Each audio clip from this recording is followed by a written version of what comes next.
Have you ever caught yourself saying, "I can't imagine my life without them," and then realized you're not imagining happiness, you're imagining discomfort?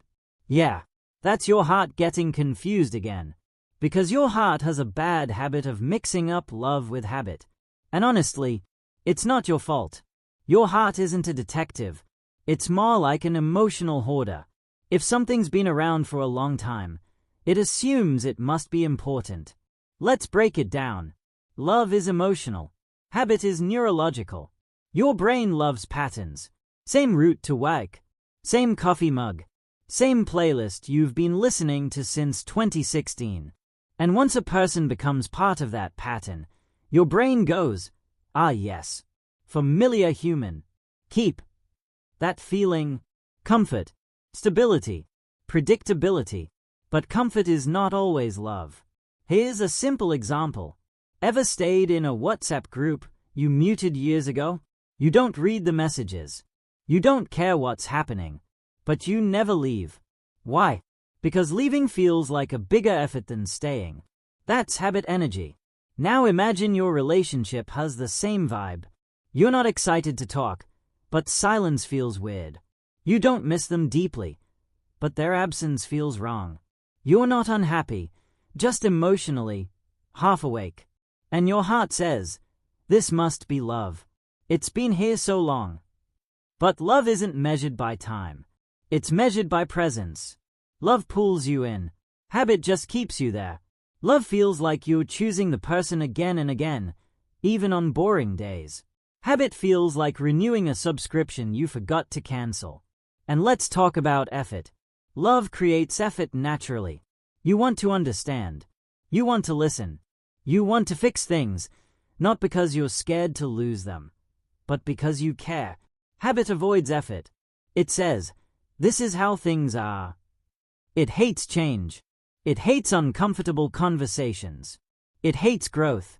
That's why people stuck in habit-based relationships say things like, "They weren't always like this. We've been through so much." Starting over sounds exhausting. Notice how none of those are about joy.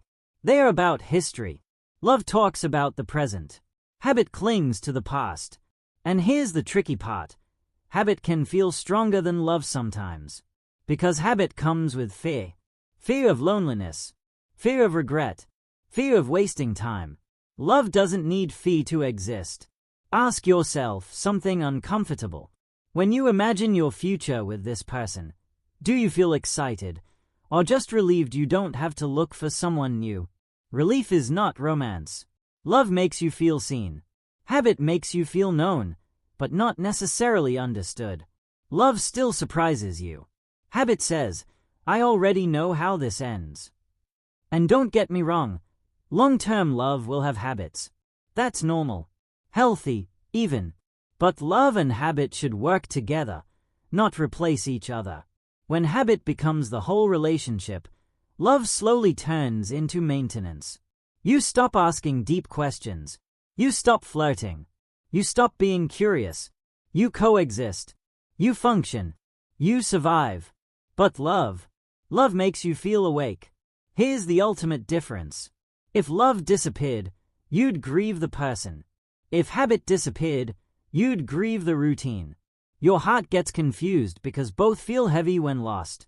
But they are heavy for very different reasons. One hurts because you lost connection. The other hurts because you lost certainty. And sometimes, realizing that difference is terrifying. Because it means you can't hide behind comfort anymore. But clarity is kinder than confusion.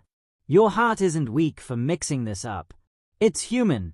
Just remember, love doesn't trap you. Habit does. Love doesn't make you feel stuck. Habit does.